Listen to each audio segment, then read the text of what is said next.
अस्सलामुअलैकुम and good morning. अस्सलामुअलैकुम and good morning से हमारे एंड ऑल्सो ईद मुबारक। ईद भी अभी चल रही है, लेकिन ईद के साथ साथ आज हम 23 मार्च यानी यौम पाकिस्तान और तजदीद अहद का दिन दोबारा से मना रहे हैं, जिस दिन पे पाकिस्तान रेजोल्यूशन डे, जिस दिन पर हमें ये जायज़ा भी लेना है कि हम कायदे आज़म के पाकिस्तान के विजन से कितने करीब या कितने दूर हैं। और ज़ाहिर है वैसे तो साल में दो मौके ही ऐसे आते हैं, एक 14 अगस्त पे हम ये डिस्कशन करते हैं, एक 23 मार्च पे हम ये डिस्कशन करते हैं। लेकिन आज हम जिन हालात से नबरदाज़मा हैं, जिन चैलेंजेस का हमें सामना है, टफ तो हैं, लेकिन साथ साथ पाकिस्तान की हकीकत, पाकिस्तान की स्ट्रेटेजिक इम्पोर्टेंस, पाकिस्तान की खित्ते में अहमियत से भी कोई इनकारी नहीं है। तो बेसिकली दिन तो हम मनाएंगे और ऑब्जर्व भी करेंगे, सेलिब्रेट भी करेंगे, बट वो आपने विजन वाली कायदे आज़म की बात की है ना, तो मेरा तो सवाल ये है कि हम कायदे आज़म के विजन वाले पाकिस्तान तक क्यों नहीं पहुंच पाए? हम कितने दूर हैं, मतलब वो सारा कुछ जायज़ा लेंगे, लेकिन we need to really introspect as well कि हम उस डायरेक्शन में भी हैं कि नहीं है। तो ये जी अहद भी करना है कि पाकिस्तान की तरक्की के लिए जो मुमकिन हो वो भी हम करना चाहते हैं, और ये काम भी करना है। तो पहले ये देखना पड़ेगा कि आज हमारे सामने चैलेंजेस क्या हैं। अब्दुल्ला, आप चैलेंजेस तो आपने बड़े हमें देखिए, खित्ते के चैलेंजेस हैं अमेरिका, इजराइल, ईरान, फिर साथ ही हमारा अपना जो ऑपरेशन ग़ज़ब लिल हक़ है, जो अफ़गानिस्तान के साथ हमारे मामलात हैं, वो भी पेचीदा ही हैं, और उसको आगे चलकर किस डायरेक्शन में हम जाता हुआ देख रहे हैं। फिर हमारे जो अंदरूनी चैलेंजेस जैसे कि पेट्रोल प्राइसेस हैं। अच्छा, मेरे हिसाब से ना हमारे इनसे भी बड़े चैलेंजेस हैं और खौफनाक चैलेंजेस हैं। एक तो हमारी बढ़ती आबादी एक बहुत बड़ा चैलेंज है, लाखों बच्चे स्कूलों में ना होना ये बहुत बड़ा चैलेंज है। समहाउ हमारी जो ये सारी चीज़ें हैं ना, ये ओवरशैडो हो जाती हैं बाकी चीज़ों से। वेयर एज आई फील कि अगर हम इन पे ही तवज्जो दें और इनको कम करें तो बहुत हमारे मसले हल। हामिद मीर साहब हमारे साथ मौजूद हैं इस्लामाबाद से, उन्होंने हमें ज्वाइन किया है, सीनियर सहाफ़ी तज्ज़ियाकार। शुक्रिया मीर साहब, आपने आज ऐसे ही मसरूफ़ दिन होता है, आपने आज हमारे लिए खुसूसी वक्त निकाला है। यौम पाकिस्तान आपको भी मुबारक हो, पूरे पाकिस्तान को भी मुबारक हो। हमने बहुत सारे निकात पॉइंट्स ऑलरेडी उठा दिए हैं, सो हम शुरू करते हैं। क्या लगता है आपको कि जो विज़न पाकिस्तान के अकाबरीन ने पाकिस्तान के लिए देखा था या सोचा था, या जिस मकसद के लिए ये मुल्क बनाया गया था, how far are we from that vision? सबसे पहले तो आप सबको भी यौम पाकिस्तान मुबारक हो, और जो गुज़श्ता ईद मुबारक है वो भी आप सबको मुबारक हो।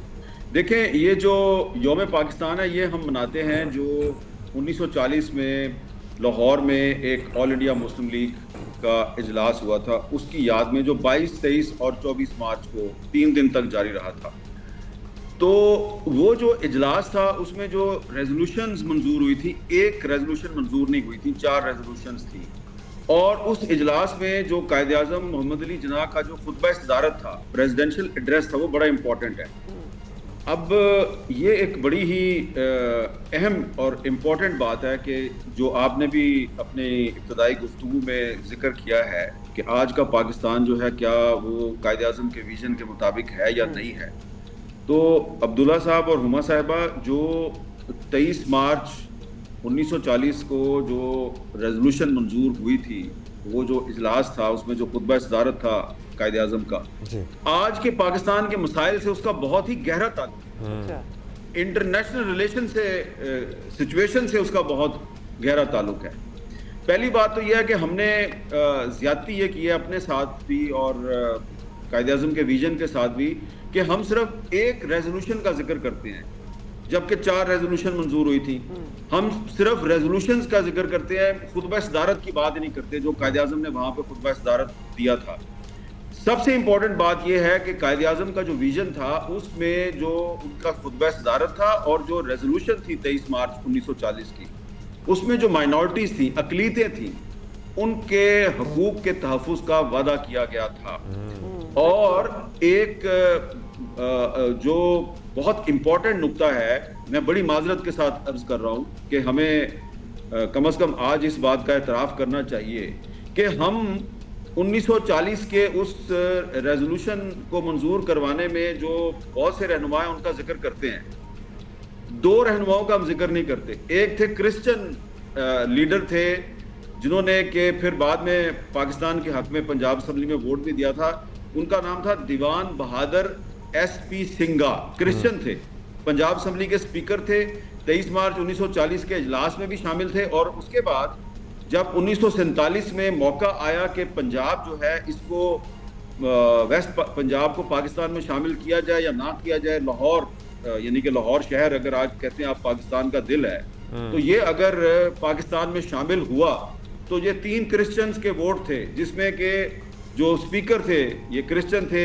दीवान बहादुर SP सिंगा, और इनके साथ 2 और क्रिश्चियन MPs थे। उनके वोटों से डिसाइसिव वोट थे ये 3। तो ये पाकिस्तान का हिस्सा बना लाहौर और बाकी पंजाब जो आज पाकिस्तान का सबसे बड़ा सूबा भी है। इनका हम जिक्र ही नहीं करते क्योंकि ये क्रिश्चियंस थे।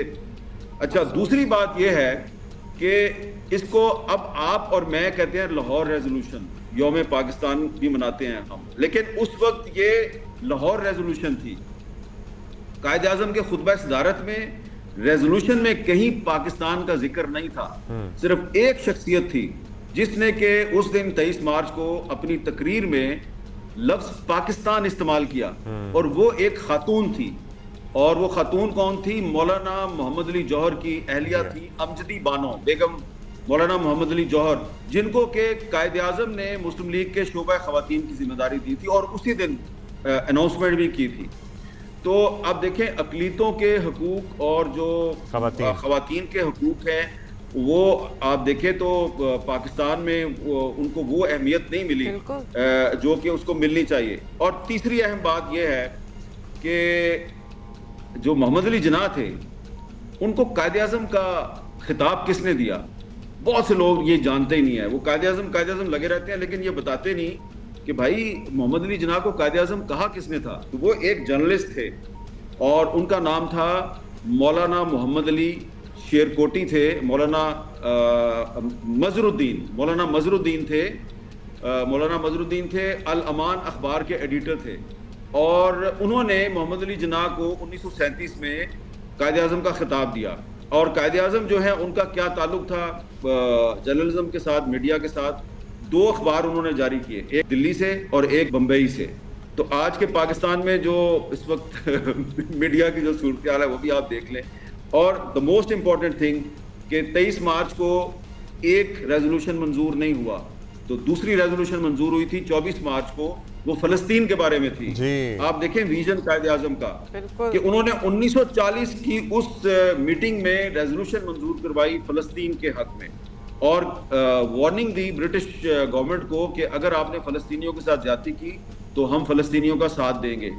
तो एक तरफ कायद आज़म एक अलहदा मुल्क बनाने के लिए जदोजहद शुरू कर रहे थे, दूसरी तरफ फलस्तीन के हकूक़ की लड़ाई भी लड़ रहे थे। जो तीसरी रेजोल्यूशन थी वो खाकसार तहरीक का जो जुलूस था उस पर हमला हुआ था, उसकी मजम्मत थी। जो चौथी करारदाद मंजूर हुई थी वो बड़ी इंपॉर्टेंट थी, और वो थी कि कायद आज़म मोहम्मद अली जिन्ना ने ऑल इंडिया मुस्लिम लीग के एक खुलेआम इजलास में, ओपन मीटिंग में, उन्होंने जो मुस्लिम लीग का कॉन्स्टिट्यूशन था उसमें एक अमेंडमेंट करवाई कि अगर कोई जो प्रोविंशियल चैप्टर है वो डिसिप्लिन की खिलाफ वर्जी करता है तो उसके खिलाफ कार्रवाई कैसे होगी। यानी कि कॉन्स्टिट्यूशन की इतनी ज्यादा अहमियत थी। लेकिन आप देखें आज के पाकिस्तान में कॉन्स्टिट्यूशन की कोई अहमियत नहीं है। हमने 1956 का कॉन्स्टिट्यूशन बनाया, उसको तोड़ दिया। 62 का कॉन्स्टिट्यूशन बनाया, उसको तोड़ दिया। 73 का कॉन्स्टिट्यूशन हमने बनाया, उसको 3-4 मरतबा हमने तोड़ा, सस्पेंड किया। और पाकिस्तान के जो बहुत से मसाइल हैं उसकी एक बड़ी वजह यह है कि हमने आइन और कानून की बालादस्ती कायम नहीं की। मैं आपको बताना चाहता हूँ कि 1943 में कायद आज़म को एक तजवीज़ पेश की गई कि आप मुस्लिम लीग के लाइफ टाइम प्रेसिडेंट बन जाए, ताहयात सदर बन जाए। उन्होंने कहा कि कॉन्स्टिट्यूशन में इसकी गुंजाइश नहीं। उन्होंने कहा इसको अमेंड कर लेते हैं। उन्होंने कहा नहीं, मैं लाइफ टाइम प्रेसिडेंट बनने पे यकीन नहीं रखता। मीर साहब, इससे पहले हम बात कर रहे थे करारदाद लाहौर, जिसे उस वक्त कहा जाता था, जिसे आज हम करारदाद पाकिस्तान कहते हैं, कि उस वक्त कौन कौन सी रेजोल्यूशंस पास हुई और आइन की अहमियत पे बात हो रही थी। सर, मौजूदा हालात तो ज़ाहिर है बड़े अलार्मिंग हैं और इसी में सब उलझे हुए हैं, लेकिन इससे पहले 18वीं आइनी तरमीम पे बड़ी डिस्कशन थी और ये भी बात हो रही थी, इनफैक्ट हमारे भी प्रोग्राम में बात हो रही थी, मुख्तलिफ रहनुमा हुकूमत की तरफ से आते थे कि ईद के बाद इस पर कोई फाइनल स्टेप लिया जाएगा या डिस्कशंस को आगे बढ़ाया जाएगा। अभी वो प्लान इंटैक्ट है हुकूमत का, पर्टिकुलरली NFC अवार्ड और दीगर जो सूबों के हिस्से में जो पैसा आता है उसको लेकर ये ज़ेर बहस रहा है मामला काफ़ी महीनों से।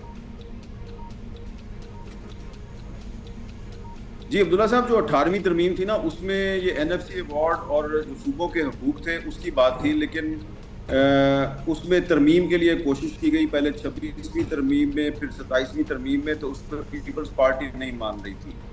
अब फिर कोशिश की जा रही है कि 28वीं तरमीम के ज़रिए कुछ चीज़ें जो हैं 18वीं तरमीम की, उनको तब्दील किया जाए, लेकिन पीपल्स पार्टी अभी भी उस पर राज़ी नहीं है। और मेरा ख्याल है कि ये जो सिंध में गवर्नर की तब्दीली हुई है और जो MQM जो है वो सिंध में एक नया सूबा बनाना चाहती है, तो इस पे पीपल्स पार्टी राज़ी नहीं है और उसकी मेजॉरिटी है, क्योंकि असम्बली में, और आइन ये कहता है कि अगर आपने किसी सूबे में एक नया सूबा बनाना है तो उस सूबे की असम्बली जो है उसकी तरफ से कंसेंट देना ज़रूरी है।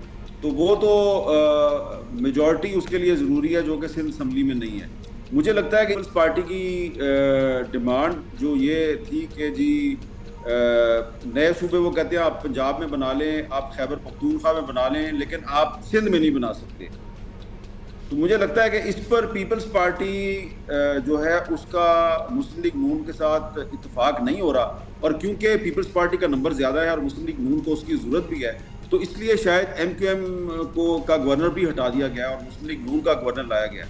तो इसमें देखें, असल बात यह है कि मुझे तो ज़ाती तौर पे, इन माय पर्सनल ओपिनियन, अगर नए सूबे बनते हैं और एडमिनिस्ट्रेटिव यूनिट्स की तादाद में इजाफा होता है, तो मुझे तो ज़ाती तौर पे ऐसा लगता है कि उसमें कोई एतराज़ वाली बात नहीं है। लेकिन ख़ास तौर पे सिंध में और पंजाब में बहुत से जो मसाइल हैं, उसकी एक वजह यह है, ख़ास तौर पे जो कराची शहर है, मसाइल की वजह यह है कि वहाँ पे मेयर तो है, बल्दियाती इदारे भी हैं, लेकिन वो कहते हैं जी कि हमारे पास पावर्स नहीं है। प्रोविंशियल गवर्नमेंट जो है 18वीं तरमीम के मुताबिक उसको पावर्स जो है वो नीचे मुंतकिल करने की जरूरत थी, डेवोल्यूशन करनी थी, लेकिन पीपल्स पार्टी 18वीं तरमीम का क्रेडिट तो लेती है, लेकिन उसने उस पर अमल दरामद के लिए कुछ नहीं किया, और मुस्लिम लीग नून ने भी कुछ नहीं किया। अब पंजाब में बल्दियाती इदारे हैं ही नहीं है, और वो शायद इसलिए नहीं है कि अगर लाहौर का मेयर आ गया या फैसलाबाद का या मुल्तान का मेयर आ गया, तो फिर चीफ मिनिस्टर उसके मेयर की जो पावर इस्तेमाल करती हैं तो वो नहीं कर सकेंगी। तो इसमें मुझे लगता है कि 18वीं तरमीम की जो असल रूह थी, उस रूह पर अमल दरामद नहीं किया गया, और उसकी जिम्मेदार ये दोनों बड़ी पार्टियां हैं। और अगर 28वीं तरमीम पे इनका इत्तेफाक नहीं हो रहा, तो इन दोनों को इसका काफ़ी नुकसान होगा। ऑलराइट, मीर साहब से तो बातें हमारी चल रही हैं। मीर साहब, अभी आप हमारे साथ ही रहें, हम एक ब्रेक लेके वापस आ रहे हैं। थोड़ी सी देर में वापस आ रहे हैं। Good morning.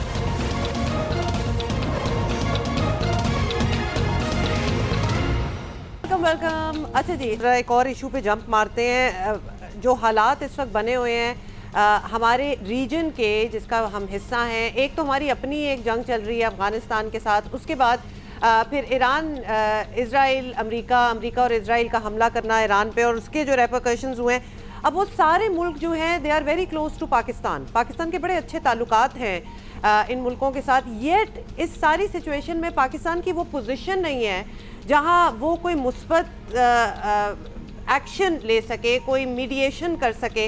हमारा क्या रोल कभी इन फ्यूचर प्रेजेंट आप दे सकते हैं कि we also have that clout in the region, जहां चूँकि हमारे तो बड़े अच्छे ताल्लुकात हैं इर्द गिर्द से, तो हम बीच में आएँ और हम कोई सुलह कह दें, आप कोई मीडिएशन कह दें, whatever you want to call it, हम उस पोजीशन में हो तो सही कि हम ये करें। तो यहाँ पे फिर मैं कायद-ए-आज़म के विजन की बात करूँगा। तो कायद-ए-आज़म का विजन आप देखिए कि जब पाकिस्तान बना 14 अगस्त 1947 को, तो यूनाइटेड नेशंस में एक मुल्क था, उसने पाकिस्तान की मुखालफत की, उस मुल्क का नाम अफ़गानिस्तान। तो कायद-ए-आज़म ने अफ़गानिस्तान के साथ कन्फ्रंट्रेशन करने की बजाय अपना एक स्पेशल मैसेंजर जो है वो काबुल भेजा, और उस मैसेंजर को ये हिदायत की, और ये उन्होंने मेक इट श्योर किया कि उसको पश्तो भी आती हो और पर्शियन भी आती हो। तो सैदुल्लाह खान साहब थे, वो उनके मैसेंजर थे, वो गए, उनकी ज़ाहिर शाह के साथ मीटिंग्स हुई, और 5-6 दिन तक वो काबुल में बैठे रहे, और फाइनली जब उनके तमाम तहफ़्फ़ुज़ात दूर हो गए, और फिर बाकायदा जब अफ़गान गवर्नमेंट ने जो यूनाइटेड नेशंस में पाकिस्तान की मुखालफत की थी, वो मुखालफत विड्रॉ की और पाकिस्तान को तस्लीम कर लिया और उसके हक़ में स्टेटमेंट दी। उसके बाद कायद-ए-आज़म ने अपने मैसेंजर से कहा कि अब आप वापस आए। ठीक है जी। तो ये कायद-ए-आज़म का विजन था, उन्होंने बातचीत के जरिए मसला हल किया। लेकिन उसके बाद भी हमारी जो तारीख है पाकिस्तान और अफगानिस्तान के रिलेशंस की, वो बड़ी उसमें बड़ा उतार चढ़ाव आता रहा है। उसके बाद अफगानिस्तान की तरफ से कई दफा पाकिस्तान पर हमला हुआ, तो फिर उसके बाद फिर हमारे उनके साथ अफगानों के साथ ताल्लुकात जो है उसकी नौयत बदल गई। तो अब जो सूरत हाल है, तो उसमें जो अफगान तालिबान हैं उन्होंने जो दोहा एग्रीमेंट किया था अमेरिका के साथ, उसकी उन्होंने खिलाफवर्जी की है। और मैं उन लोगों में शामिल हूँ जो कि उस एग्रीमेंट के पे साइन होने से पहले से ये कोई एग्रीमेंट जो है उसको ऑनर नहीं करेंगे, ये उसकी खिलाफवर्जी करेंगे और ये इंडिया के साथ मिलके आपसे इंतकाम लेंगे। क्योंकि इनका ये ख्याल है कि आपने 9/11 के बाद जो यू टर्न मारा था और हमारे बंदे गिरफ्तार कर करके आपने अमेरिका के हवाले किए थे, तो इन्होंने आपसे बदला लेना है। फिर देखें, इनके जो इस वक्त प्राइम मिनिस्टर हैं मुल्ला अब्दुल गनी ब्रदर, 8-9 साल पाकिस्तान की जेलों में रहे हैं, तो आप उनको कैसे ट्रस्ट कर रहे थे? तो मैं समझता हूँ कि 2020-21 में जो हमारी गवर्नमेंट थी और जो लोग इख्तियार में थे, जनरल बाजवा और जनरल फैज, उनको बड़ा समझाया गया कि भाई आप ये मत करें, ये दोहा एग्रीमेंट ना करवाएं आप, क्योंकि आप इनकी आप जिम्मेदारी ले रहे हैं, आप इनकी जमानत दे रहे हैं, आप इनकी जमानत नहीं दे सकते। मैंने तो वाशिंगटन पोस्ट में आर्टिकल लिखा, तालिबान काबुल पे कब्जा करेंगे और ये इंडिया के साथ मिलकर आपको मारेंगे। मैंने मुल्ला अब्दुल सलाम ज़ईफ की जो किताब इंडिया से छपी थी उसका हवाला दिया, जिसमें उसने पाकिस्तान की जो गवर्नमेंट है उसके बारे में कहा कि इनकी 1 नहीं 2 नहीं 3 नहीं, इनकी 4 जुबानें हैं, तो हम इनको ट्रस्ट नहीं करते।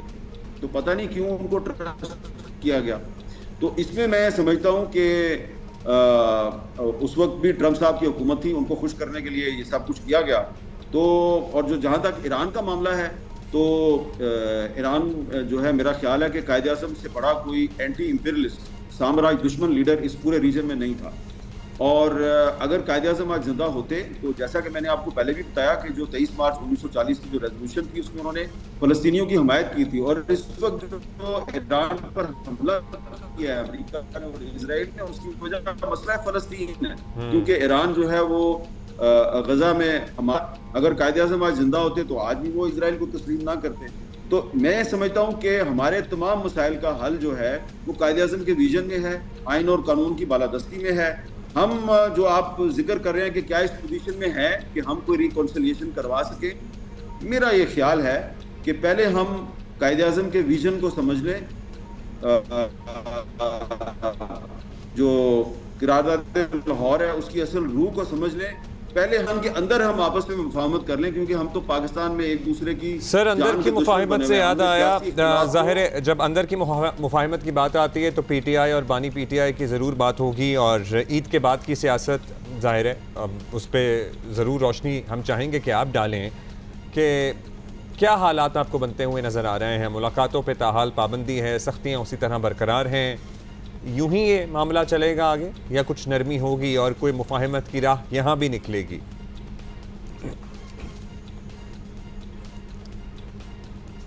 अब्दुल्ला भाई, अगर आप बुरा ना मनाएं तो किसी गुस्ताखी करते हुए मैं आपसे, ऐसा है कि मुझे इख्तिलाफ नहीं करना चाहिए। देखिए, बात यह है कि जब मैं अंदरूनी मुफाहमत की बात करता हूं तो सिर्फ एक पॉलिटिकल पार्टी के साथ तो मैं मुफाहमत की बात नहीं कर रहा ना। अब पूरा पाकिस्तान जो है वो सिर्फ इमरान खान तो नहीं है ना, सिर्फ तहरीक इंसाफ तो नहीं है ना। अब बलोचिस्तान जो है वहां पे जो सूरत हाल है, तो बलोचिस्तान से तो पीटीआई के पास सिर्फ एक सीट है, और इसी तरह खैबर पख्तूनख्वा में उनकी हुकूमत है, ठीक है, उनकी हुकूमत है, लेकिन वहां पर भी और भी पार्टियां हैं। इसी तरह सिंध में तो उनकी हुकूमत नहीं है, वहाँ पे पीपल्स पार्टी की हुकूमत है। पंजाब में मुस्लिम लीग नून की हुकूमत है, लेकिन पंजाब में और भी जो हैं। मैं एक ओवरऑल बात कर रहा हूँ कि अंदरूनी मुफाहमत का मतलब ये है कि जिसका अभी हमने थोड़ी देर पहले जिक्र किया कि हम 18वीं तरमीम की असल रूह पर अमल दरामद नहीं कर सके, जिसकी वजह से तो हम 28वीं तरमीम पे बात कर रहे हैं, उस पर हमारे अंदर इत्तेफाक राय नहीं हो रहा। मैं इस मुफाहमत की बात कर रहा हूँ कि मुफाहमत तो इस वक्त जो सिर्फ तहरीक इंसाफ और हुकूमत के दरमियान मुफाहमत की जरूरत नहीं है, इस वक्त पीपल्स पार्टी, MQM, मुस्लिम लीग, सारों को ही है, जो दीगर इनकी आदि जमातें हैं, उनके दरमियान भी मुफाहमत की जरूरत है। इनके दरमियान मुफाहमत नहीं है, ये एक दूसरे की टांगे खींच रहे हैं। लेकिन आप वो के साथ जो है, ये जो हमारी रिलेशन है अंदर से टूट रही है मुफाहमत का। बिल्कुल जी, बहुत शुक्रिया आपका हामिद मीर साहब, thank you so much for being with us this morning and for your perspective as well. और अपने व्यूअर्स को कह दें, लाइव शोज में इस तरह होता है, थोड़ी सी डिस्टॉर्शन आपको शायद सुनाई दे रही हो। और हम भी इंतजार में, शिजा फातिमा साहिबा ने अनाउंस तो कर दिया है, बिडिंग भी हो गई है कि इंटरनेट की सूरत हाल कब पाकिस्तान में बेहतर हो जाए, इंशाल्लाह आमीन करें इस बात पे। और साथ ही हम एक छोटी सी ब्रेक ले रहे हैं and we'll be right back. Good morning. Good morning.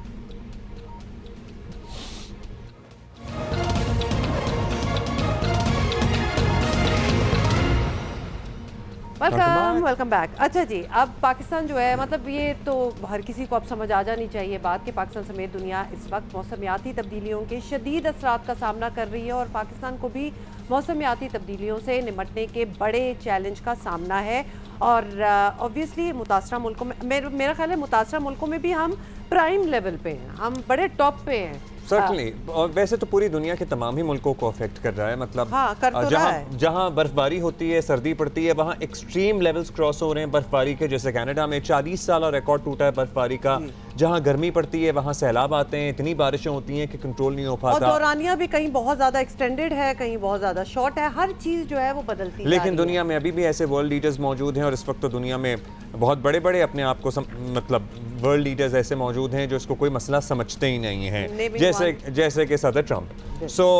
लेकिन ये हकीकत है जो हम सब की जिंदगियों को अफेक्ट कर रही है। इसी पे जरा बात करते हैं। ज़ैनब नईम ने हमें ज्वाइन किया है, क्योंकि आज पाकिस्तान डे के मौके पर हमें ये भी देखना है कि हम अपने माहौल को किस तरह सस्टेनेबल बना सकते हैं फॉर आने वाली generations in Pakistan. Over the year challenges भी बदलते गए हैं। पहले एनवायरनमेंट के बारे में कौन सोचता था और ना ही कोई इतनी ज़रूरत भी आई गेस होती थी। However, अब it's in your face, you have to tackle it. Zainab Naeem ने हमें ज्वाइन किया है, क्लाइमेट चेंज एक्सपर्ट हैं। ज़ैनब, बहुत शुक्रिया, आपने टाइम निकाला है। ज़ैनब, सबसे पहले तो ये बता दें, बहुत नेसेयर्स भी हैं ना, डिनायर्स भी हैं कि ये कोई इतनी बड़ी बात नहीं है, ये तो इवॉल्व इसी तरह ही दुनिया होती रहती है। Is it a real threat, a real problem, climate change? बिल्कुल, अभी ये जो एज है, डिफरेंट एजेस रही हैं दुनिया में, डिपेंडिंग अपॉन, जैसे इंडस्ट्रियलाइजेशन की एज थी, उससे पहले एग्रीकल्चर की एज थी। ये एज ऑफ क्लाइमेट क्राइसिस इसको हम कह रहे हैं। मौसमियाती तब्दीली इस वक्त पूरी दुनिया के लिए सबसे बड़ा टॉप लेवल थ्रेट है। और वो ये ऐसा थ्रेट नहीं है कि जो इसी साल तक या चंद सालों तक लिमिटेड है, या आने वाले बहुत सारे सालों तक का थ्रेट कंसिडर किया गया है। खासतौर पर वर्ल्ड इकोनॉमिक फोरम की भी रैंकिंग आती है कि दुनिया के लिए टॉप थ्रेट्स कौन से हैं, तो ये टॉप ऑफ द लिस्ट है। इसके अलावा बिल्कुल आप दुरुस्त फरमा रहे हैं कि दुनिया में डिनायर्स, और ख़ास तौर पे वो ममालिक जिनके पास ताकत है, पैसा है, जब वो उनके गवर्नमेंट डिनाई कर दे, तो इसका मतलब है कि आपके पास उस तरह से फाइनेंस का फ्लो नहीं होता, पैसे चाहिए होते हैं आपको इस तरह की मौसमियाती तब्दीलियों से ओवरकम करने के लिए। और खास तौर पे तब जब आप एक तरक्की पजीर ममालिक में आपका शुमार होता है, और उसके बाद फिर वो ममालिक बाकियों को इन्फ्लुएंस करते हैं। ज़ैनब, ये भी होता है कि वो बाकियों को भी इन्फ्लुएंस फिर करना स्टार्ट हो जाते हैं कि ये तो कोई बड़ी चीज़ नहीं है, और इसी तरह ही आगे चलो। अब अगर हम सिर्फ पाकिस्तान की तरफ ही आ जाएं, what are we expecting this year around? मतलब अब हमारे यहाँ गर्मी का मौसम ऑलरेडी शुरू हो गया है, बाहर का मौसम बहुत ही मुख्तसर हो गया है, सर्दी से हम डायरेक्ट गर्मी में जंप किए हैं। आगे गर्मी शदीद पड़ेगी, बारिशें ज़्यादा होंगी, कम होंगी, क्या होगा हमारे साथ इस दफ़ा? देखिए, सबसे बड़ी इंडिकेशन ये थी कि इस साल आपकी जो सर्दी में बर्फबारी होनी चाहिए थी वो बिल्कुल लिमिटेड हुई है। और अभी ये जो वेस्टर्न डिस्टर्बेंस का स्पेल है वो इतना लेट आया है, यानी मार्च में जाके बारिशों का स्पेल आया है। और उसके बावजूद आपका जो डे टाइम का जो टेम्परेचर है वो अबव नॉर्मल है, यानी गर्मी पड़ रही है। और आपके नॉर्थ एरियाज में बर्फ जो है जिसको जमना चाहिए रात के टाइम पे, जब टेम्परेचर कम होता है तो वो जमती है, या बादलों की वजह से उस पर फ्रीजिंग का अमल होता है वो भी नहीं हुआ। तो इसका मतलब ये है कि आपका साफ पानी का जखीरा जो है वो कम है। फिर आपका नेशनल डिजास्टर मैनेजमेंट अथॉरिटी ने थ्रेट अलर्ट दिया हुआ है कि यहाँ पे ग्लेशियरी झीलें फट सकती हैं, इतनी गर्मी का मामला चल रहा है और वहां पे आपकी माउंटेन कम्युनिटीज हैं। तो ये बहुत बड़ा थ्रेट है जब, और हमारे पास पानी जखीरा करने के भी जो है वो वसाइल मौजूद नहीं है उस तरह से। फिर शदीद गर्मी की वजह से आपकी खड़ी फसलें जो हैं वो सड़ना शुरू हो जाती है, वो पकती नहीं है। तो फूड सिक्योरिटी का मामला, और इस साल जो पैटर्न हम देख रहे हैं, प्री मूनसून हो सकती है लेकिन प्री मूनसून के साथ शदीद गर्मी, हीट वेव्स का भी तसलसल चल सकता है। और अभी मूनसून की प्रेडिक्शन जो है वो मई में जाकर हो रही होती है। खुदा न खास्ता अगर प्री मूनसून सेट हो जाती है तो आपके आगे सैलाबों का खतरा भी मौजूद है, जिसका इंडिया पिछले साल से दिया जा रहा है। तो ये आउटलुक हम देख रहे हैं। अच्छा ज़ैनब, ये बताइएगा, हम पाकिस्तान पे तो बाद में आते हैं, मतलब दरख्त लगा लें, ग्रीन हाउस गैस एमिशंस की हम बात कर लें, रिस्ट्रिक्शंस लगा दें, कोई ऐसा एग्जाम्पल दुनिया का आप हमें दें जिन्होंने बड़ी अच्छी तरह ये जो क्राइसिस है, ये क्लाइमेट चेंज के जो असरात हैं, इनको रिवर्स किया है, या फिर बहुत कोशिश इस वक्त हो रही है विच इज़ वर्किंग आउट? कोई एग्जाम्पल बताएं। देखिए, अगर हम अपने खित्ते की बात करें तो यहाँ पर तो चाइना ऐसी पॉलिसीज निकाल रहा है जो कि उनके मुल्क में क्लाइमेट फ्रेंडली या क्लाइमेट स्मार्ट पॉलिसीज हो सकती हैं, जिस पे वो बहुत काम करें। देखिए, वहाँ भी स्मॉग का मसला रहता है, वहाँ भी सैलाब आते हैं, लेकिन उन्होंने अपनी इकोलॉजिकल रिजर्व या जोनिंग कर दी है जो प्रोटेक्टेड एरियाज हैं। फिर उन्होंने इलेक्ट्रिक व्हीकल्स जो है उस पर बहुत ज्यादा काम शुरू किया हुआ है। फिर सोलर पैनल, सोलराइजेशन पे बहुत उनका काम है, पूरी दुनिया में वो एक्सपोर्ट भी करते हैं, हम भी उनसे खरीदते हैं। तो चाइना का बहुत जबरदस्त पॉलिसी, और इस वक्त अगर अमेरिका गायब है इस स्पेस से, दुनिया में क्लाइमेट लीडरशिप से, तो चाइना इस वक्त क्लाइमेट लीडरशिप पे बहुत ज्यादा जो है वो उभर कर आया है। इसके अलावा हम पूरी दुनिया में अगर देखें, हमारे रीजन में भी जो है वो कम वसाइल में रहते हुए आपके साउथ एशिया ममालिक में अगर हम इंडेक्स देखें, आप हैरान होंगे, जो क्लाइमेट परफॉर्मेंस इंडेक्स होती है, ये पिछले साल कॉप पे लॉन्च हुई है, तो पाकिस्तान की परफॉर्मेंस पिछले कुछ सालों में, 2-3 सालों में बेहतर हुई है क्लाइमेट एक्शन की मद में। यानी हम इसको अपनी डेवलपमेंट प्रायोरिटी का हिस्सा बना रहे हैं, हमारी गवर्नेंस में इसको अहमियत दी जा रही है, क्लाइमेट बजट टैगिंग हो रही है। तो हम कोशिश कर रहे हैं, लेकिन जाहिर है ये इतने सालों का की खराबियां हैं जिसको हम चंद सालों में हम नहीं कर बहुत प्लांटेशन ड्राइव्स देखते हैं। अब ये भी, अब पंजाब में हमने देखा कि जियो टैगिंग भी की जा रही है पौधों की, ताकि उनको सर्वाइवल को मॉनिटर किया जा सके। इससे पहले बिलियन ट्री सुनामी, वो सारा कुछ भी हुआ। इन चीज़ों से फ़र्क पड़ा है हमें? अब तक कुछ थोड़ा बहुत भी फ़र्क पड़ा है? हमें पता है कि पड़ता है, हमें पड़ा है कि नहीं पड़ा? देखिए, जब ये इस तरह की कैंपेन्स होती हैं तो उससे एकदम से आप फर्क नहीं देखते, लेकिन हाँ, जो आपका ये जो बिलियन ट्री सुनामी की आप बात कर रहे हैं, वो हम फर्क देखने में को मिलता है आपको कि वहाँ का माइक्रो क्लाइमेट चेंज हो जाता है। लेकिन एक और भी बड़ा मसला है, जंगलात लग तो जाते हैं, बस कभी कभी हम जंगलात लगाते हैं इंपोर्टेड दरख्तों से, या जो लोकल दरख्त नहीं होते, उसका नुकसान है। फिर हम जंगलात की कटाई, जंगलात लगाने से ज्यादा जंगलात की कटाई करते हैं जो कि मॉनिटर नहीं होती। तो हमारे मुल्क में जो सबसे बड़ा मसला है, ये नहीं है कि जंगल लग नहीं रहा, या मसला ये है कि फॉरेस्ट गवर्नेंस नहीं है, जंगलात में आग लगा दी जाती है, जंगल तबाह हो जाते हैं, कोई गवर्नेंस का मैकेनिज्म नहीं है। फॉरेस्ट गार्ड होते हैं, टिम्बर माफिया की रोकथाम के लिए आपके देखिए नॉर्थ में खैबर पख्तूनख्वा साइड पे टिम्बर माफिया बेधड़क, चित्राल में पूरा पूरा जंगल खाली कर दिया उन्होंने। तो ये मामला जो है ये इश्यूज है। महकमा जंगलात की कारकर्दगी बहुत सवालिया निशान है। रेंजर्स होते हैं दुनिया में, पूरी एक फोर्स होती है जो जंगलों को प्रोटेक्ट करती है। ये सब कुछ तब होता है जब इसको बहुत सुप्रीम प्रायोरिटी दी जाए और बहुत इंपॉर्टेंस दी जाए इस इशू को, तब और ये हम सब कुछ अपने होता है। इंडिविजुअली भी प्लीज जरा ख्याल किया कीजिए, मतलब कुछ प्लास्टिक के इस्तेमाल को तो हम खुद ही कम तर्क करना शुरू कर सकते हैं ना, या कम कर सकते हैं। lot of things that we can do individually as well. बहुत शुक्रिया आपका ज़ैनब साहिबा, thank you for being with us.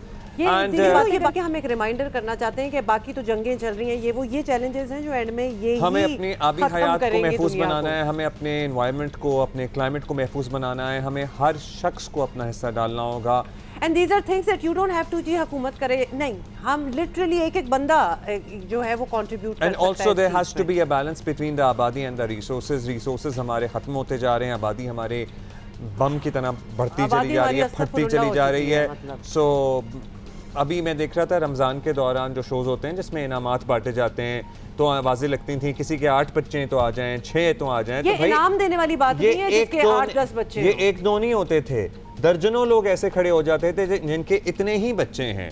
So we also need to look into this matter because ये हमारा एक मेजर मसला है। आज के दिन तो ख़ास तौर पर हम सबको ये याद होना चाहिए। अच्छा जी, ब्रेक लेनी है?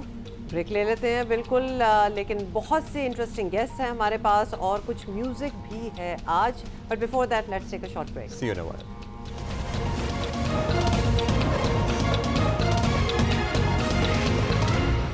और खत्ते के तेज़ी से बदलते हालात ने पाकिस्तान के लिए सियासी माशी चैलेंजेस में बहुत ज़्यादा इजाफा कर दिया है। ये हकीकत है कि मुल्क को इस वक्त सियासी हम आहंगी की जितनी ज़रूरत है पहले कभी नहीं थी। और सियासी हम आहंगी पे हम बात कर रहे थे ना, तो सिर्फ PTI का नाम जहन में आता है, लेकिन और भी दीगर बहुत सारी जमातें हैं जिन सबको इकट्ठा हुआ।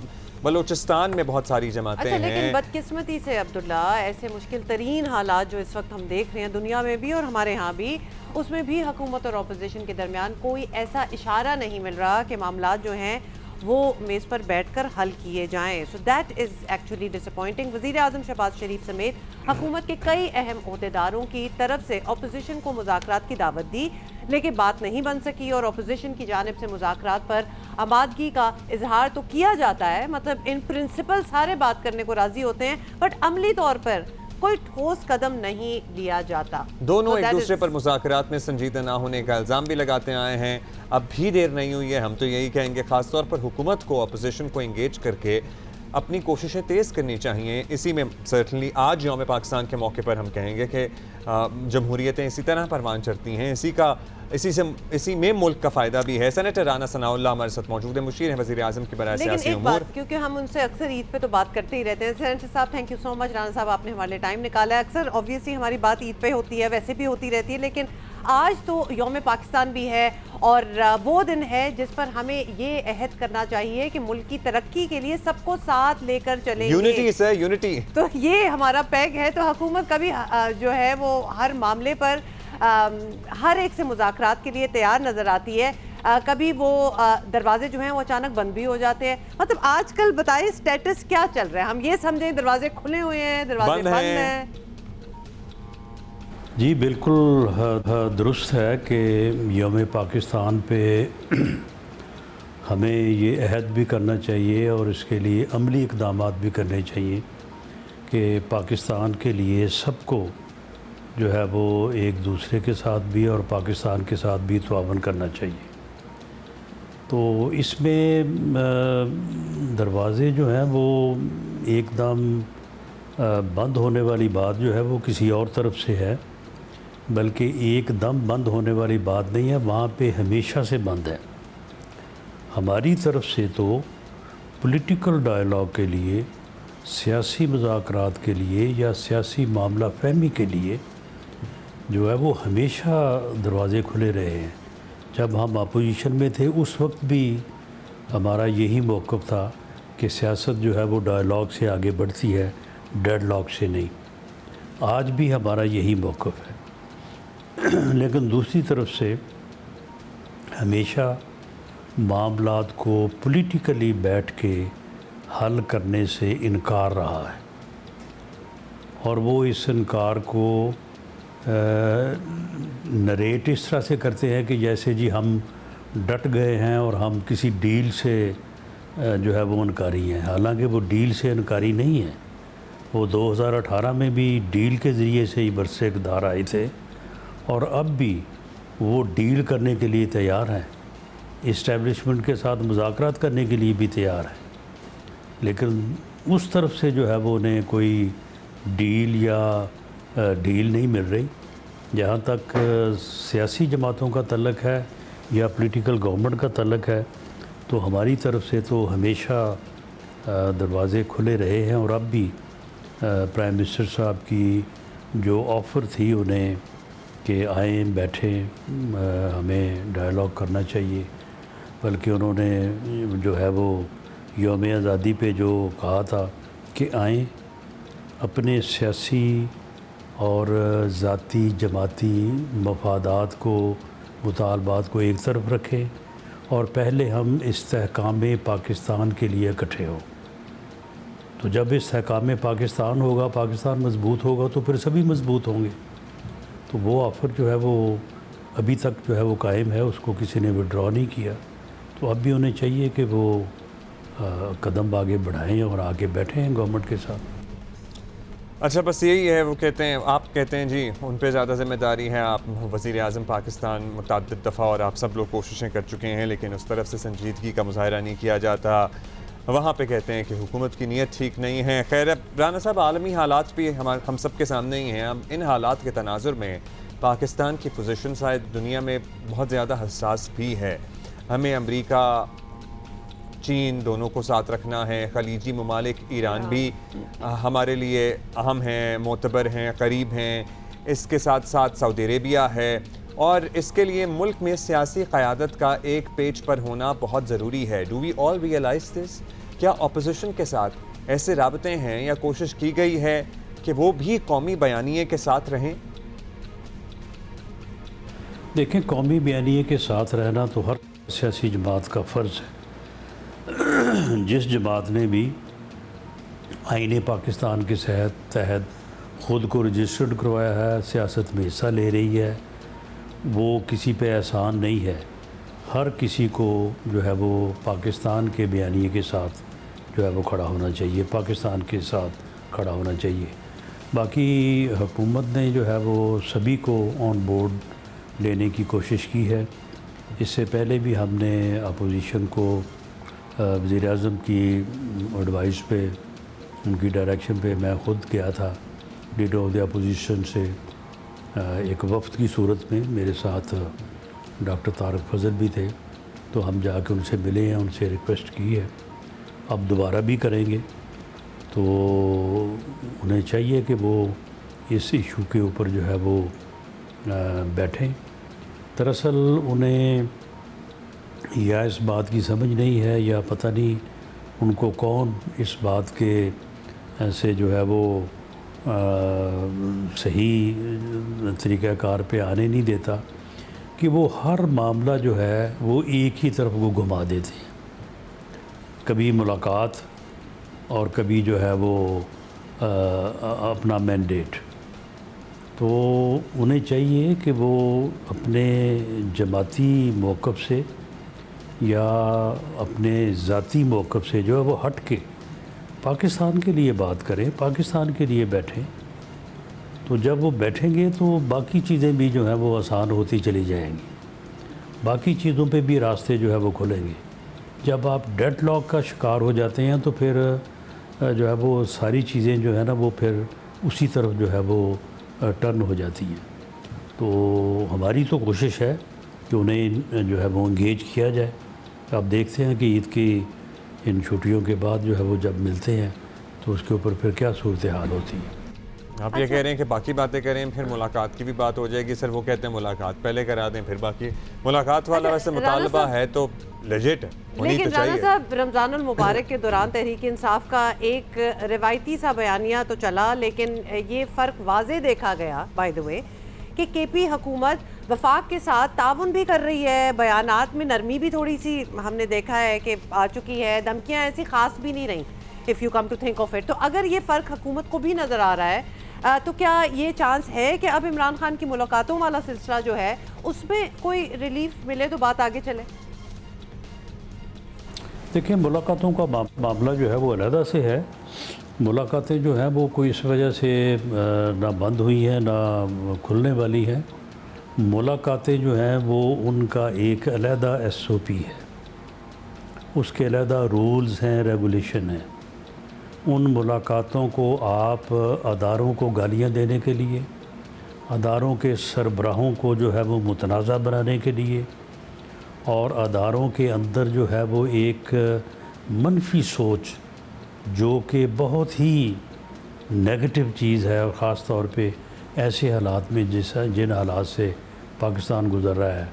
तो अगर आप उन मुलाकातों को उन मकासद या उस किस्म की सियासत के लिए इस्तेमाल ना करें तो मुलाकातों में कोई रुकावट नहीं है। और अगर आप जो है वो इस प्रैक्टिस को या इस रवश को बरकरार रखें तो फिर जो है वो फिर जो है वो रुकावट है, वो कानून में भी है, वो रूल्स में भी है। और इसके ऊपर उनसे बारहा ये बात होती रही है, वो समझते हैं इस चीज़ को लेकिन वो ख़ुद इस तरफ आने की बजाय वो जो है वो इस इवेंट को एक पॉलिटिकल इवेंट के तौर पे जो है वो हर हफ्ते मंगल को जो है वो एक वहाँ पे पॉलिटिकल इवेंट क्रिएट करते हैं। तो शायद वो समझते हैं कि शायद इससे उनकी सियासत जो है वो बेहतर हो रही है। हालांकि मैं समझता हूँ कि इसमें वो पॉलिटिकली भी अपने डैमेज कर रहे हैं। हाँ साहब, मतलब ठीक है, मुलाकातों में हालचाल तो बंदा पूछता है, लेकिन वो बानी हैं एक जमात के जिसकी एक सूबे में हुकूमत है, वो सूबा बड़ा वल्नरेबल है, दीगर सूबों में भी उनकी रिप्रेजेंटेशन है, उनके MPAs हैं, तो कैसे हम ये MNAs हैं, कैसे एक्सपेक्ट ना करें कि सियासी बात मुलाकात में नहीं होगी? मतलब उसके अलावा क्या होगा? वो भी तो होगी ही। अब ये बता दीजिए कि तहरीक इंसाफ के साथ तो चलें एक सिलसिला चलता ही रहेगा, लेकिन यहाँ सिंध में गवर्नर की तब्दीली ने भी सबको चौंका दिया है। तो क्या वफाकी हुकूमत कॉन्फिडेंट है कि MQM की नाराज़गी को इस मरतबा भी आप सेटल कर लेंगे, कोई सीरियस इशू नहीं बनेगा? नहीं, इसमें जो है वो MQM के दोस्तों ने ठीक है थोड़ी बहुत नाराज़गी का जो है वो इज़हार ज़रूर किया है, लेकिन ये बात पहले से तय थी कि जो एग्रीमेंट हुआ था जब कोलिशन गवर्नमेंट जो है वो बनाई गई थी, तो उसमें सिंध का गवर्नर का तकर्रर जो है वो PMLN के हिस्से में आया था और MQM के साथ ऐसा कोई वादा नहीं था कि सिंध का गवर्नर जो है वो उन्हें दिया जाएगा। उनके साथ जो वफाकी काबीना में और फंड्स के हवाले से, कराची की तरक्की के हवाले से जो उनके साथ वादे हुए थे, वो वादे काफ़ी हद तक जो है वो वफाकी हुकूमत ने हमने पूरे किए हैं। उनमें से कुछ उनके शिकवे शिकायत हैं फ़ंड्स के सिलसिले में ज़्यादातर, और कराची की डेवलपमेंट और बाज़ जो बड़े कराची के मेगा प्रोजेक्ट्स उनके मतलब, तो वो उनके गिले जो है वो ज़रूर हम दूर करेंगे, दूर करने की कोशिश करेंगे।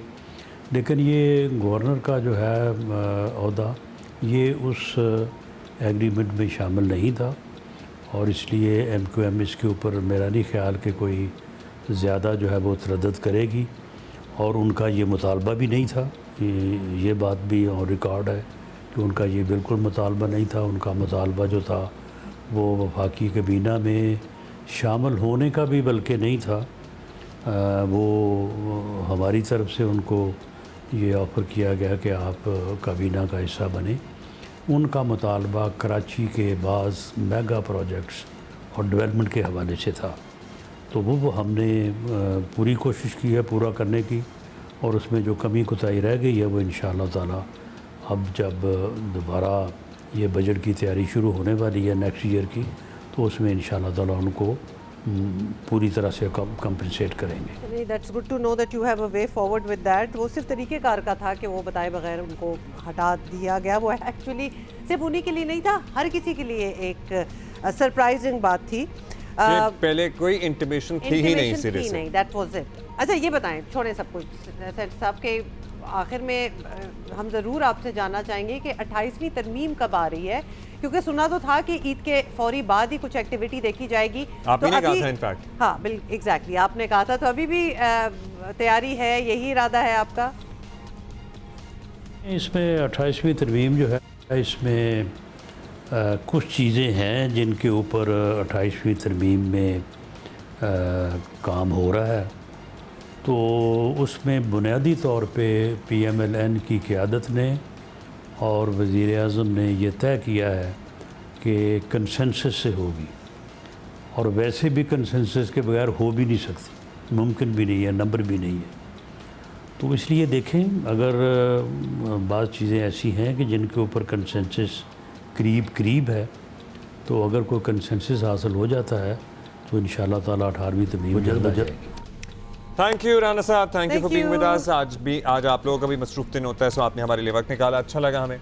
और अच्छा, अभी हम ब्रेक ले रहे हैं क्योंकि मेरे मुताबिक बहुत सियासी बातें हो गई हैं।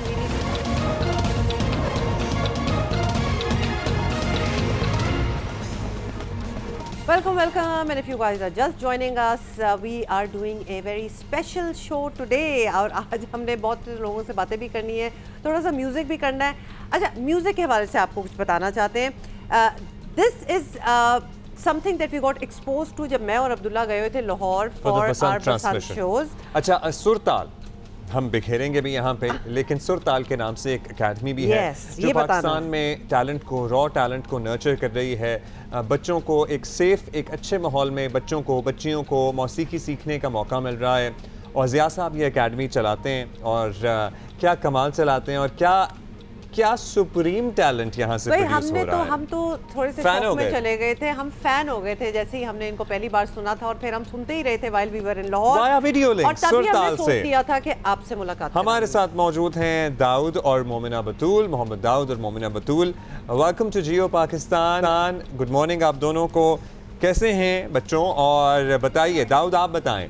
आपके हमने टैलेंट के जौहर लाहौर में भी देखे थे, लेकिन बात आपसे नहीं हो सकी थी. कब से आप म्यूजिक सीख रहे हैं सुरताल पे? 3 years हो गए. 3 years हो गए हैं. जबरदस्त. 3 years. कैसे आपने अम्मी अब्बू को कन्विंस किया, या अम्मी अब्बू ने आपको कन्विंस किया कि भाई आप में तो बड़ा टैलेंट है, आपको तो बाकायदा सीखना चाहिए? जी शौक था हमें. शौक था आपको? नहीं, ये अच्छी बात होती है, शौक भी हो और उसके बाद फिर उसका कोई आउटलेट भी मिल जाए. मोमिना आप बताएं कि किस तरह आप इधर आई, और आपकी आवाज़ भी हमने सुनी है, बड़ी खूबसूरत आपकी आवाज़ है. तो मतलब नेचुरल टैलेंट है, या फिर आपको पता था कि मुझे कहीं जाने की ज़रूरत है, मुझे मज़ीद सीखने की ज़रूरत है? नेचुरल तो था, नेचुरल होने के बावजूद भी ज़रूरत होती है सीखने की. नेचुरल था, फिर उसके बाद ये प्लेटफॉर्म जब देखा, फिर यहाँ पर मैं आई तो यहाँ से बहुत कुछ सीखा मैंने. लवली. अब मोमिना और दाऊद, आप के सर ने आपसे क्या प्रैक्टिस कराया? सबसे पहले आप हमारे नाजरीन के लिए, हम तो हमारी क्या औकात कि हम इनका टेस्ट लें. आप लोग इतने ज़बरदस्त सिंगर हैं, सो आप हमें सबसे पहले क्या सुना रहे हैं दोनों? ये मिले नगमा, ये हम डेडिकेट करेंगे अपनी पाकिस्तान आर्मी को. ये मिले नगमा हमारे जो सर हैं, सर ज़ियाउल हक, उनके ही लिरिक्स हैं और कंपोजिशन भी उनकी ही है. लवली. तो ये हम यही सुनाएंगे आपको. Very nice. बहुत ही अच्छे लिरिक्स हैं, और मतलब कि हम तो जंगे जीत रहे हैं, और बड़ा ही ज़बरदस्त किस्म का जंगी सा माहौल बना दिया आपने. यौम पाकिस्तान के दिन पे ज़बरदस्त हो गया. अच्छा, मुझे बताएं आप दोनों, आपके मोमिना आपकी इंस्पिरेशंस कौन रहे हैं? You are still very young, so क्या सुनती आई हैं?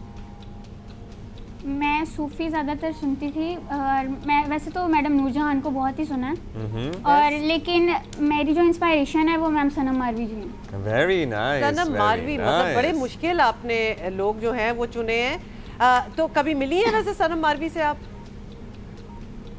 नहीं, मुलाकात नहीं हुई? इंशाल्लाह. चले इंशाल्लाह. दाऊद, आपके फेवरेट सिंगर कौन रहे हैं? या एक से तो ज़्यादा ही होंगे. कौन से रहे हैं या हैं?